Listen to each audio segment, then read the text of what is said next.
할렐루야. 오늘 송구 영신 예배에 함께한 우리 성도들에게 임마누엘의 은혜가 가득하기를 주님의 이름으로 축원합니다. 이스라엘을 이끌었던 모세가 이스라엘 백성들과 함께 광야 40년의 기간이 끝날 즈음 모압 평지에서 르보산에 올라 여리고 맞은편으로 뻗쳐 있는 비스가산 꼭대기에 올라가서 지난 시간들을 회상해 봅니다.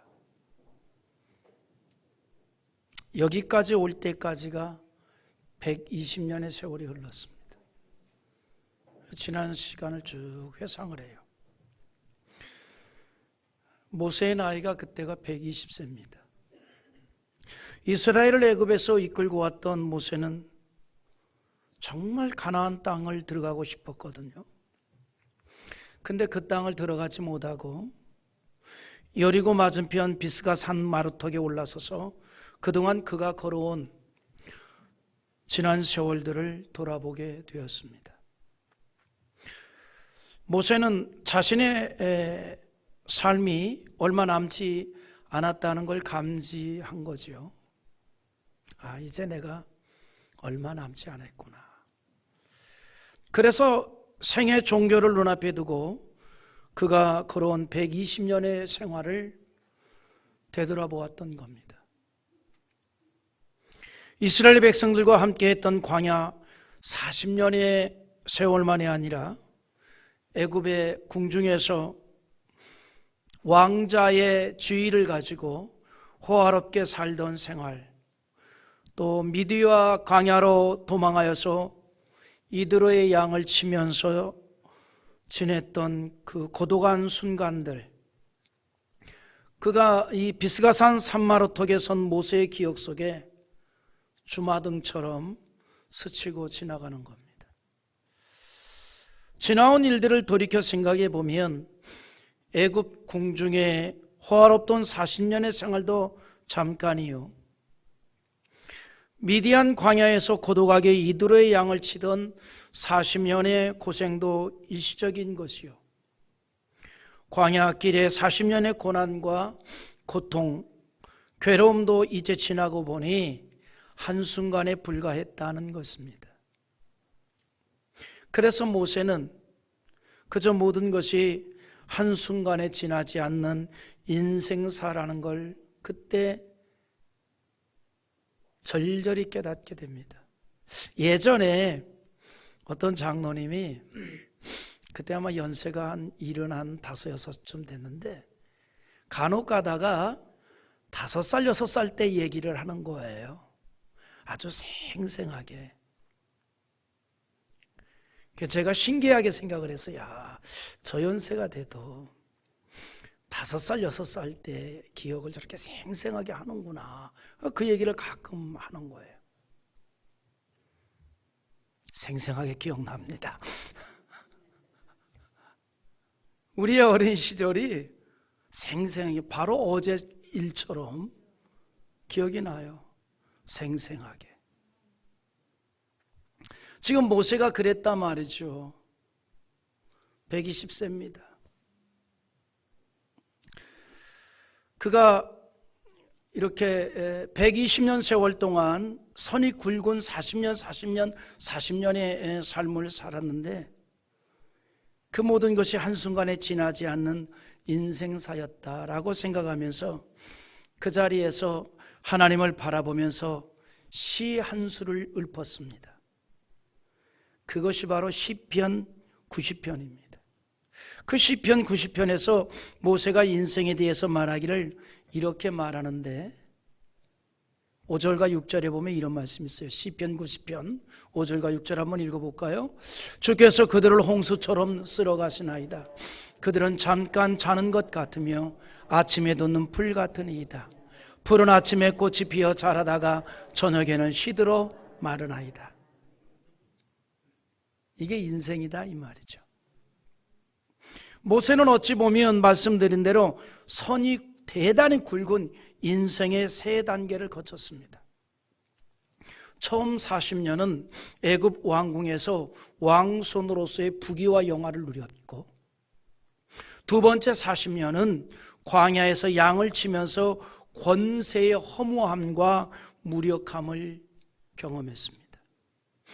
그리고 세 번째 40년은 하나님의 명령에 따라서 이스라엘을 출애굽시키고 그들과 함께 광야에서 40년을 지내면서 하나님의 많은 능력을 나타냈던, 어찌 보면 이스라엘 민족에게는 위대한 지도자의 길을 걸었습니다.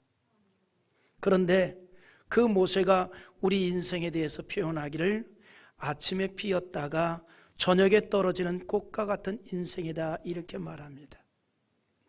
아름다운 꽃도 얼마 안 가서 시들어버리고 마는 것처럼 우리의 인생이 그렇게 시들 수밖에 없다는 거죠. 그런데 그런 인생이지만 그 인생에 대해서 시편 90편 4절에 주의 목전에는 천년이 지나간 어제 같으며 밤의 한순간 같을 뿐이다 라고 말합니다. 이 말이 무슨 말이냐면, 모세는 항상 하나님 앞에서 그의 인생을 생각하고 그의 삶을 돌아다 보았다는 거예요. 항상 하나님 앞에서 자기의 인생을 돌아다 본 거예요. 여러분, 대부분의 사람들이 지난 1년 열심히 살았죠? 열심히 살았단 말이죠. 열심히 직장 생활하고, 열심히 사업도 하고, 열심히 사회생활했을 줄 압니다. 저도 부족하지만 열심히 살았어요. 열심히 목양에 최선을 다했습니다. 우리 모두가 다 열심히 산 줄 압니다. 그런데 우리 하나님의 자녀들은 세상 사람들하고는 다르게 평가를 받아야 할 게 있습니다. 뭐냐면 하나님 앞에서의 나의 시간입니다. 신앙적인 면에서 나의 모습을 돌아볼 수 있어야 한다는 거죠. 모세는 주의 목전에서라고 말을 하고 있습니다. 주의 목전에서. 그런 비스가산 마루턱에서 지난 시간을 돌이켜 보되 하나님의 목전에서 돌아보았다는 겁니다. 우리는 나의 모든 삶을 하나님의 목전에서 평가를 받아야 합니다. 지난 1년을, 지난 세월을, 앞으로의 삶도 하나님의 목전에서 평가를 받아야 된다는 거죠. 그런데 그가 시편 90편 9절에서 이런 말을 해요. 우리의 모든 날이 주의 분노 중에 지나가며 우리의 평생이 순식간에 다하였나이다 라고 말합니다. 이 말이 무슨 말이냐면, 모세가 생각해 보니 이스라엘 민족의 광야 40년 세월이 하나님의 노가 풀릴 날이 없었고 하나님의 징계가 없는 날이 없었다는 거예요.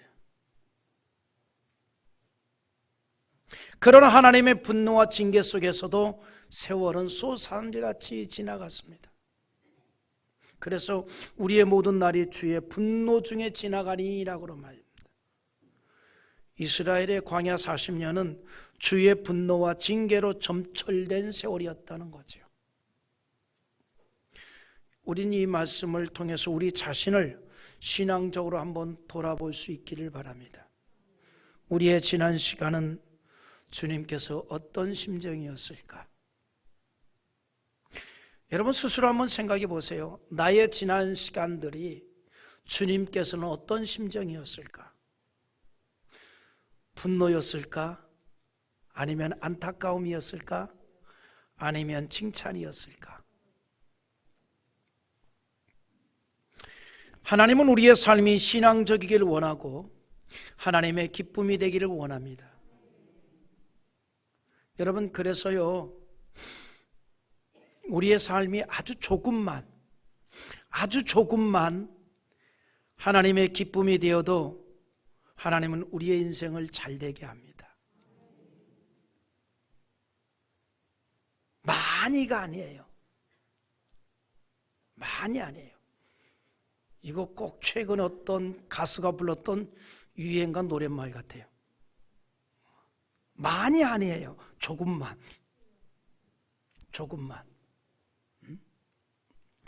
조금만 하나님의 기쁨이 되어도 우리의 인생을 잘되게 한다는 거예요. 그래서 시편 81편 15절에 이런 말씀을 합니다. 한번 같이 볼까요? 여호와를 미워하는 자는 그에게 복종하는 채 할지라도 그들의 시대는 영원히 계속되리라. 복종하는 척만 해도 인생을 열어주신다는 거예요. 얼마나 하나님께서 순종을 원하고 말씀대로 사는 걸 원하고 신앙으로 사는 걸 원했으면 그냥 복종하는 척만이라도 했다오. 하나님께서는 이처럼 우리가 신앙적인 삶을 살기를 정말 원합니다. 때문에 조금만 신앙적인 사람이 되어도 기뻐하고 축복한다는 거예요. 모세가 지난 시간을 돌이켜보니 후회도 되고 아픔도 되고 아쉬움도 있었습니다. 그래서 지난 세월에 대해서 표현하기를 우리의 인생의 자랑은 수고와 슬픔뿐이요 신속히 가니 우리가 날아가나이다 그랬어요. 그런데 모세는 지금까지 걸어온 그 잘못된 것만 바라보고 마음 아파하고만 있지 않았습니다. 뭘 보았을까? 내일을 내다보았습니다. 앞을 내다보았어요. 40년의 고생 끝에도 가나안 땅을 들어가지 못하고 겨우 비스가 산에 올라가서 가나안 땅을 바라만 보는 것으로 만족해야 하는 모세의 마음이 대단히 섭섭했을 거예요. 그러나 모세는 자기가 가나안 땅에 들어가지 못한다 해서 가나안의 기다림을 포기하지 않았던 사람입니다. 절망하지 않았습니다. 비스가산 마루턱에 선 모세는 비록 자기가 못 들어갈 가나안 땅이지만 희망을 잃지 않고 멀리서나마 소망스럽게 바라보았다는 것입니다. 비록 자신은 들어가지 못한다 할지라도 이스라엘 백성들은 저 가나안 땅에 이제야 들어가게 되었다는 사실을 생각할 때에 희망이 넘쳤어요. 희망이 넘쳤어요. 이제 비로소 하나님의 약속이 이루어지는 것을 본 모세는 끝없는 소망과 즐거움과 가득 찼습니다. 희망이 있었다 이 말이죠. 우리가 지난 1년을 돌아보고 이제 새로운 한 해를 어떻게 맞이하기를 원합니까? 희망으로 맞이합시다. 신앙적으로 후회가 되었다면 새해에는 좀 더 하나님의 기쁨이 되고 최선을 다하지 못했던 시간이 많았다면 다시금 최선을 다하려는 그런 긍정의 희망을 가져보는 시간이 되기를 바랍니다. 그래서 우리는 새해를 어떻게 가는가 하니 살아있는 희망을 가지고 갑니다. 그렇게 가는 자 되기를 원합니다. 여러분, 성경에서 보여준 믿음의 사람들은 어떤 상황에서도 긍정적인 희망을 가지고 살았습니다. 오늘 말씀도 우리에게 그걸 보여주고 있어요. 우리가 세계 역사를 보면 너무나 많이 들어왔던 그 로마 시내의 대방화 사건을 기억합니다. 주 64년 7월 어느 날 로마의 중심가에 커다란 화재가 발생했습니다. 잘 알려진 대로 네로 황제가 저지른 방화였습니다. 그는 불타는 로마의 도시를 바라보면서 광적으로 춤을 추며 시를 지어서 노래를 불렀습니다. 그러나 이 방화 사건 이후에 성난 로마 군중들의 항의가 시작되자 그에게 희생양이 필요했고 소문을 내기 시작합니다. 그리스도인들이 방화의 주인공이다라고 소문을 내기 시작한 거예요. 그리스도인들이 방화의 주인공이다. 왜냐하면 그 그리스도인들이 전하는 메시지 가운데 만왕의 왕 대신 예수님 재림할 때 불로서 심판을 한다 그랬거든요. 뭔가 맞아 들어가는 것 같지 않습니까? 그 일로 인해서 수많은 사람들이 그리스도인들에 대해서 공격을 하게 됩니다. 많은 그리스도인들이 잡혀가 로마의 원형 경기장으로 끌려가기 시작했습니다. 더러는 십자가형에서 참수를 당하기도 하고, 더러는 야생 동물의 밥으로 그들의 몸뚱이가 찢기어 죽임을 당했습니다. 이때 대부분의 그리스도인들이 로마를 탈출합니다. 로마를 떠날 수밖에 없어요. 주로 소아시아로 갔습니다. 소아시아의 바위굴 속에 들어가 피신해서 그들은 그들의 새로운 삶을 도모했습니다. 그 중에 유명한 곳이 바로 지금은 관광지로 유명한 갑바도기아입니다. 갑바도기아, 터키의 갑바도기아. 어딘지 잘 모르면 터키 관광 선전할 때 기구가 막 올라가는 데가 있어요. 거기가 갑바도기아입니다. 피신을 했어요. 여러 지역으로 피신을 했습니다. 이때 흩어진 그리스도인에게 사도 베드로는 편지 한 장을 씁니다. 그게 바로 베드로전서인데, 그래서 베드로전서 1장 1절은 이렇게 시작을 합니다. 예수 그리스도의 사도 베드로는 본도, 갈라디아, 갑바도기아, 아시아와 비두야에 흩어진 나그네, 이렇게 말합니다. 수신자들이 이들이다, 이 말이죠. 베드로 사도는 핍박 때문에 흩어져 신앙생활을 하는 그들에게 격려성 서신을 띄웠습니다. 그러면서 그들에게 이렇게 축복합니다. 하나님의 은혜와 평강이 충만하기를 기대한다. 그러면서 무엇을 얘기하냐면 살아있는 소망을 얘기합니다. 살아있는 소망. 우리 한번 3절 다시 한번 읽어보겠습니다. 우리 주 예수 그리스도의 아버지 하나님을 찬송하리로다. 그의 많으신 국률대로 예수 그리스도를 죽은 자 가운데서 부활하게 하심으로 말미암아 우리를 거듭나게 하사 산 소망이 있게 하시며. 여기서 우리가 주목할 단어가 있습니다. 바로 산 소망이라는 단어입니다. 살아있는 희망이라는 단어입니다. 베드로 사도는 모든 것을 포기하고 흩어졌던 당시의 그리스도인들에게 뭐라고 얘기하냐면 그들에게 아직도 희망을 가지고 살아야 할 이유가 있습니다. 이렇게 말하고 있어요. 아직도 희망을 가지고 살아야 될 이유가 있다. 여러분, 우리가 이렇게 한 해를 보내고 다시 새로운 한 해를 출발을 합니다. 이제 얼마 안 있으면 2023년입니다. 또 한 살 먹는 것 같은데 기뻐하십시오. 2023년 6월이면 2살이 줍니다.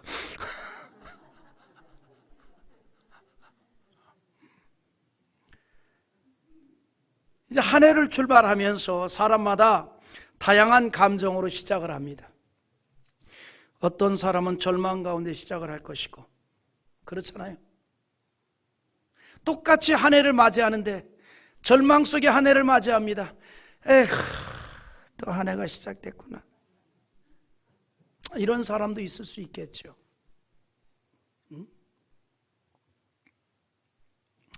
또 어떤 사람은 아무 생각 없이 한 해를 시작할 수 있습니다. 뭐 이거저거 아무 생각이 없습니다. 그러나 어떤 사람은 희망을 가지고 또 한 해를 시작할 수 있습니다. 오늘 우리가 희망을 가지고 새해를 맞이합시다. 여러분, 우리는 핍박 때문에 흩어졌던 1세기 그리스도인들을 한번 회상해 보고자 합니다. 그들은 단순한 핍박이 아니라 그리스도인이라는 이유 때문에 무참하게 죽음을 당했고 그 죽음을 피해서 피난을 갔습니다. 그리고 그들에게 주어진 현실은 너무나도 힘들었습니다. 그들에게 과연 희망이 있었겠습니까? 광야 토굴 속에 살면서 무슨 희망이 있었겠어요? 그런데 베드로 사도는 그런 그리스도인을 향해서 이렇게 말합니다. 희망이 있습니다. 희망이 있습니다. 이 말씀은 모든 그리스도인들에게 주는 격려의 메시지입니다. 우리는 어떤 경우에도 희망을 가지고 살아야 한다는 거죠. 어떤 경우에도 충분한 이유가 있다라고 말하고 있습니다. 오늘 본문이 우리에게 강조하는 게 그거예요. 로마에서 핍박을 피해서 산과 들로 토굴 속으로 다 피난해 갔어요. 절망입니다. 그럼에도 불구하고 희망이 있다라고 말합니다. 오늘 본문이 우리에게 그걸 강조하고 있습니다. 왜 그럽니까? 우리가 누구예요? 우리는 부활의 주님을 체험한 사람들입니다. 부활의 주님을, 죽음의 권세를 이기신 그 주님을 만난 자들이고, 죽음의 권세를 무너뜨리고 승리하신 주님이 함께하는 자들이라 이 말입니다. 하나님께서 그의 많은 긍휼대로 또 우리를 하나님의 자녀 삼아 주었습니다.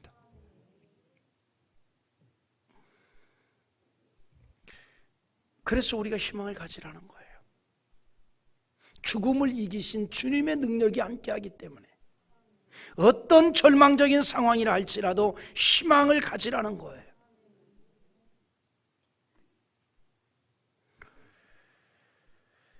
이 희망이 계속해서 우리를 새롭게 합니다. 우리에게 찾아오신 주님, 우리를 살리신 주님, 새로운 인생관, 새로운 세계관, 새로운 소망, 새로운 안목을 가지고 인생을 다시 살게 하신 주님이 우리와 함께 한다는 사실이죠. 여러분, 예수님의 제자들을 보세요. 그들이 부활의 주님을 체험하고 나서 대단히 담대한 자로 바뀌었어요. 용기 있는 자로 바뀌었어요. 심지어 죽음도 두려워하지 아니한 자로 바뀌었어요.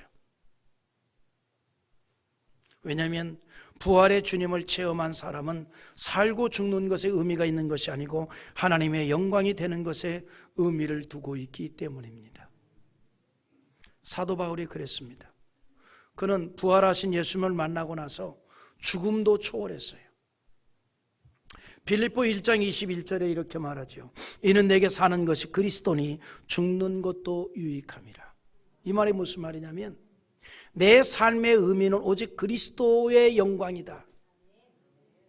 그래서 내가 살아서 그리스도의 영광이 된다면 악각짝같이 살 것이고, 죽어서 그리스도의 영광이 된다면 그 죽음도 나는 기쁨으로 받아들이겠다는 거예요. 전제 조건이 그리스도의 영광입니다. 무서울 게 없는 거예요. 사나 죽으나 다 그리스도의 것이다. 할렐루야. 오늘 여러분이 살아서 그리스도의 영광이 된다면 악착같이 사십시오. 영양제도 많이 드시고 건강관리해서 악착같이 사십시오. 그러나 죽는 것이 하나님의 영광이라면 나도 잘 모르겠습니다. 바울은 이렇게 말합니다. 죽고 사는 문제가 중요한 게 아니고 그리스도의 영광이 중요하다. 담대해진 거예요. 담대해진 거예요. 어떤 상황에서도 절망하지 않았더라 이 말입니다. 우리 안에 함께 하신 주님은 부활하시고 살아계신 주님이십니다. 그 주님이 모든 일을 유익하게 하십니다. 합력하여 선을 이루게 하십니다. 그래서 우리는 희망입니다. 여러분, 바울이 로마서 8장 28절에서 한 말이 있죠. 우리 한번 읽어보겠습니다. 우리가 알거니와 하나님을 사랑하는 자 곧 그의 뜻대로 부르심을 입은 자들에게는 모든 것이 합력하여 선을 이루느니라. 믿습니까? 우리가 부르는 복음성가의 가사대로 살아계신 주 나의 참된 소망입니다. 우리가 살아계신 주님을 만나 부활하신 주님을 내 안에 소유하고 그분과 더불어 살아갈 수만 있다면 우리를 둘러싸고 있는 삶의 정황이 아무리 어둡다 해도 우리는 희망을 가지고 살아야 할 충분한 이유가 있습니다. 다시 사신 주님이 나와 함께하기 때문입니다. 그래서 우리가 어떤 경우에도 희망을 포기하지 말고 사는 것은 오늘의 어려움이 우리의 믿음의 유익이 된다는 사실을 믿는 거죠. 여러분 보면은요, 그리스도인들이 이 땅에서 시련이 곧 믿음을 강화시킵니다. 그래서 다 좋은 거예요. 고난을 당하는 건 고난을 당한 대로 좋고, 하나님이 길을 열어주시면 길이 열리는 것으로 좋고, 우리가 고난이 오면 그 고난을 통해서 반드시 체험할 수 있는 유익함 중에 하나는 내 신앙이 더욱 굳건하게 되고 성숙되어진다는 겁니다. 여러분, 우리가 살면서 신앙생활을 쭉 하면서 경험하잖아요. 언제 내 신앙이 좀 더 성숙해지는 것 같아요? 어려움 당할 때잖아요. 어려움 당할 때. 그때가 내 신앙이 좀 더 성숙해지지 않았습니까? 내가 어려움 당할 때 더 주 앞에 엎드리게 되고 간구하게 되고, 그래서 하나님의 그 손길을 경험하게 되고 내 신앙이 더욱 성숙되어지고 믿음이 강화되어지잖아요. 우리가 주를 향한 신앙을 가지고 있다면 고난 중에 오히려 그 신앙은 더 순수해진다는 거죠. 불순물이 제거됩니다. 불순물이 제거돼요. 신앙의 불순물이 제거됩니다. 점점 순수해지는 거예요. 더 아름다워지고 더 깨끗해집니다. 그래서 기뻐하라는 거예요. 6절에서 그걸 말해주고 있습니다. 6절 한번 읽어보죠. 그러므로 너희가 이제 여러 가지 시험으로 말미암아 잠깐 근심하게 되지 않을 수 없으나 오히려 크게 기뻐하는도다. 여기 너희가 여러 가지 시험을 인하여 해서 여러 가지 시험이라는 단어는 본래 여러 가지 색깔이라는 뜻입니다. 마치 무지개처럼 빨주노초 파란보. 우리 교회 이 심볼이 무지개하고 십자가거든요. 그 노아 홍수 이후에 다시는 너희를 멸하지 않겠다면서 하나님 무지개를 보여주었기 때문에 그걸 연상해 두고 무지개와 그리고 십자가 그리고 보혈 그리고 영문자 CD 창대 약자를 넣어서 이거 디자인 굉장히 잘했어요. 내가 생각해도 참 디자인을 잘했는데 그때만 해도 머리가 잘 돌아갔던 것 같아. 디자인이 잘 됐는데 자꾸 어떤 목사님들이 이 페이스북을 보면서 거기에 우리 교회 그걸 보며 전화가 와요. 그 무지개가 이상한 거 알죠? 에? 동성애자들 상징이 무지개란 말이죠. 그걸로 자꾸 연상을 해서 이거 아니야, 노아 시대 때 얘기한 거야, 강조를 해요. 베드로 사도가 본문에서 너희가 여러 가지 시험을 인하여 그런데 이 시험이라는 단어가 여러 가지 색깔이라는 거예요. 여러분, 우리가요 이 땅에 살다 보면 형형색색의 시험을 이 땅에서 경험하게 되잖아요. 그래서 그러면 참 내가 별일 다 당한다. 별일 다 당하잖아요, 산다는 게. 그래서 재밌지 않아요?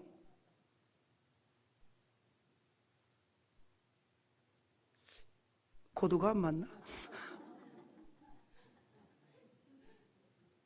아니, 별일을 다 당하면 재밌잖아요. 내가 살아있는 것을 느끼게 되고. 예? 우리가 이 세상을 살아가면서 별의별 시험을 다 당할 수 있습니다. 육체의 질병, 인간관계의 단절, 경제적인 시련, 형형색색의 시험을 만납니다. 그리고 그 시험 때문에 근심을 하기도 합니다. 근심하는 것이 이상한 게 아니에요.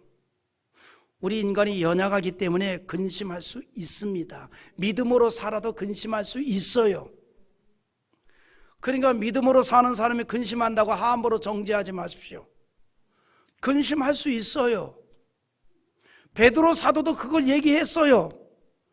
그래서 오늘 6절에서 시험으로 말미암아 잠깐 근심하게 되지 않을 수 없으나 그랬어요.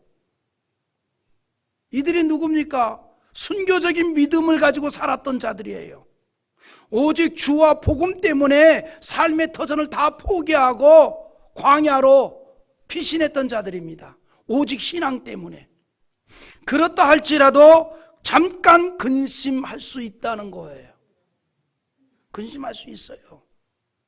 한숨 쉴 수 있다 이 말이에요.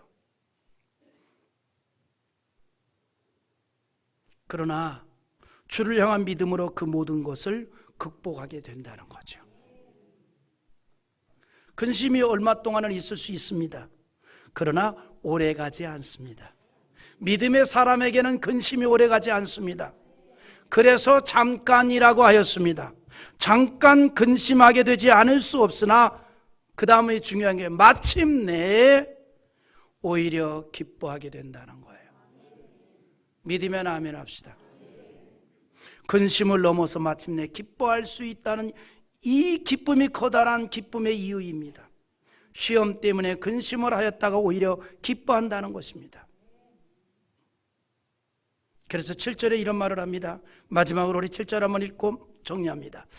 너희 믿음의 확실함은 불로 연단하여도 없어질 금보다 더 귀하여 예수 그리스도께서 나타나실 때 칭찬과 영광과 존귀를 얻게 할 것이니라.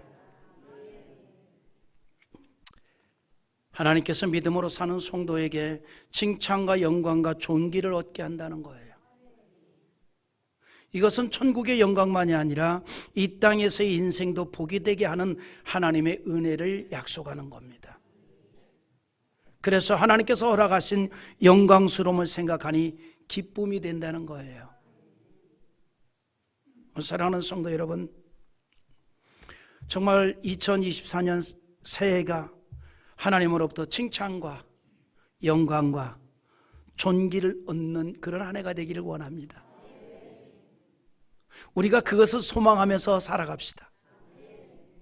그런 자의 인생을 하나님께서 반드시 복되게 하신다는 겁니다. 그러면 우리가 무슨 일을 당해도 좌절하지 맙시다. 왜냐하면 나를 도우시는 주께서 함께하기 때문입니다. 나의 인생길에 지치고 고나여 매일처럼 주저하고 싶을 때 힘을 주시는 주님이 함께하고 계십니다. 그래서 우리는 2023년을 살아있는 희망을 가지고 나아가기를 바랍니다. 살아있는 희망을 가지고 누군가 여러분의 삶을 묻는다면 나는 살아있는 희망을 가지고 갑니다. 이렇게 말할 수 있기를 원합니다. 왜냐하면 우리의 삶의 현장에 부활의 능력을 지니신 주님이 함께하기 때문입니다. 그 주님으로 인하여서 우리의 삶의 현장이 기적의 현장이요 능력의 하나님을 체험하는 축복의 공간이 되어지리라 믿습니다. 할렐루야. 우리 옆에 있는 분들에게 그렇게 얘기합시다. 살아있는 희망을 가지고 갑니다. 할렐루야. 오늘 이 말씀 붙잡고 우리 한번 기도하는데 하나님 살아있는 희망을 가지고 한 해를 또 살아갑니다. 하나님, 그 하나님의 능력이 우리의 삶의 현장에 기적이 되게 하시고 축복이 되게 하옵소서.